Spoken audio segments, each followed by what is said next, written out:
What's up, y'all? Juan Romero here. I just wanted to share an experience that I'm having right now. For the past about year and a half or so, I've been training, and last year I completed my first triathlon, and a lot of that training consisted of running, where I was extremely out of breath and breathing heavy. And the most that I could run when I first started was about 30 seconds, maybe a minute. And with that, I would run, and then I would walk, then I would run, and then I would walk. And this year when I began training, I could go about 10 minutes before I was completely winded. And I had to take a walk at that point, or normally would stop running. I could run about a mile or so, and then I would get tired, and then I would call it quits for the day. And the plan that I was following really just had run for X amount of time and bike for X amount of time, swim this distance.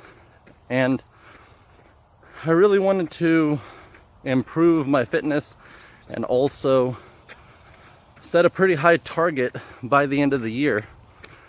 I set out to complete an Ironman triathlon, at least a half one. And I really thought that that was my complete 10x goal, just out of reach.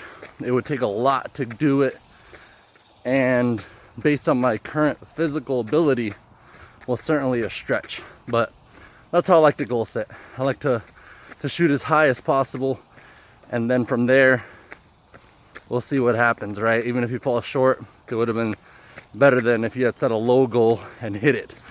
And so I've been writing it down for about 6 months now, maybe a year, or maybe all year, right? So maybe 7 months, that I'm an Ironman triathlete, I'm an Ironman triathlete, I'm an Ironman triathlete. Then something crazy happened. I met an Ironman champion. He was 9-time Ironman champion, and turns out this guy's a coach. And so now he's my trainer, and I'm about a week and a half into training, and he's training me based on heart rate zones. I'm learning so much about how the body functions, and I've learned, so whenever I went on the first run that he assigned, it said warm up zone 1 5 minutes, zone 2 5 minutes, and tempo, I think it might have been 10 minutes or 15 minutes. And that heart rate for tempo is under 150 beats per minute.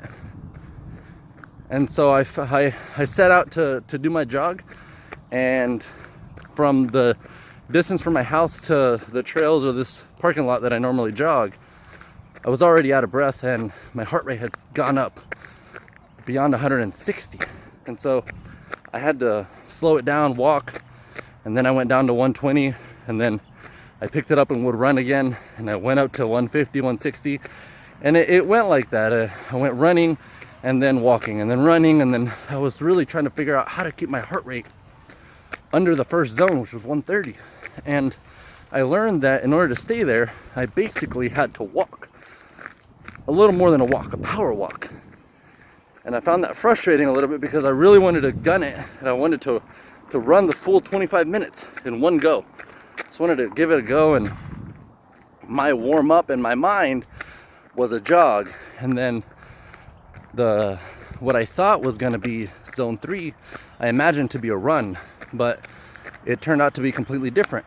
It was a walk, a power walk, and then this funny kind of spring thing where my feet kind of land about the same time and I'm just bouncing.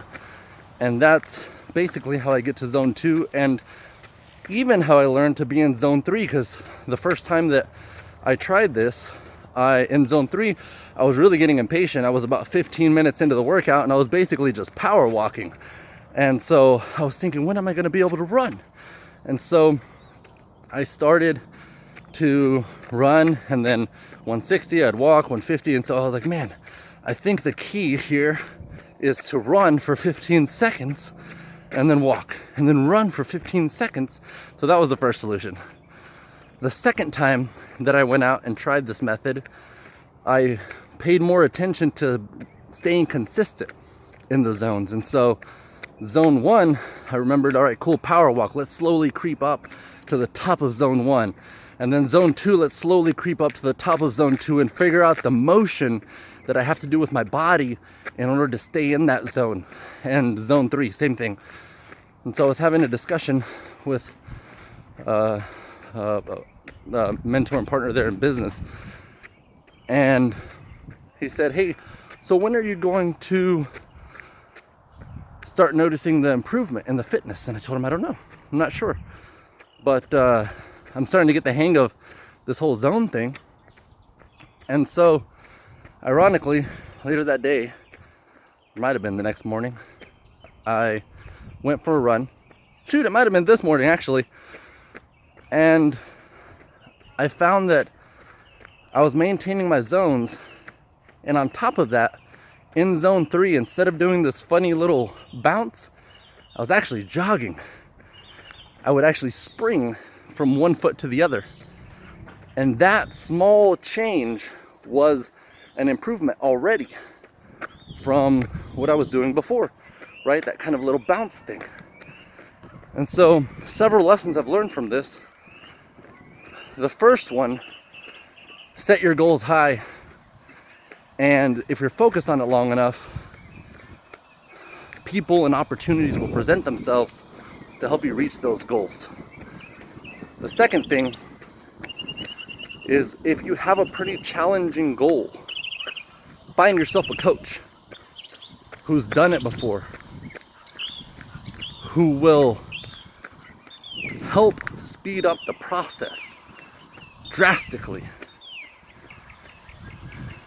Third, when you find the process, trust the process and stick to the process. And finally, have patience. Stick with it. Have patience, have faith. And before you know it, you'll start to see the improvements, which will only further motivate you to do more. Just want to remember a reminder, be the change.